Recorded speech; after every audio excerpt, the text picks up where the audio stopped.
अस्सलाम वालेकुम। आप देख रहे हैं के न्यूज एचडी। मैं हूं हारिस अली शाह गिलानी। चलते हैं आज की अहम खबरों की तरफ। ताज़ा तरीन खबरों से बाखबर रहने के लिए हमारे साथ रहिए। रुक करेंगे दादू का, जहां से रिपोर्ट कर रहे हैं हमारे नुमाइंदे सैयद सफीर हुसैन नकवी।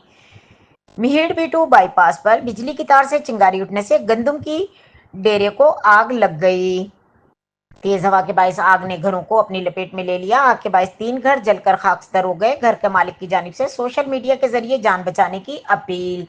खैरपुर नाथन शाह से रेस्क्यू 1122 बुलाकर आग पर काबू पा लिया गया। आग के बाद बड़ी तादाद में लोग जमा हो गए। आग के बायस घर में पड़ा तमाम सामान और नकदी जलकर खाकस्तर हो गए। मेहड़ की फायर ब्रिगेड राधन आग पर काबू पाने के लिए गई थी। असिस्टेंट मुख्तियार कार ने कहा कि खैरपुर नातन शाह से रेस्क्यू 1122 बुलाकर आग पर काबू पा लिया है।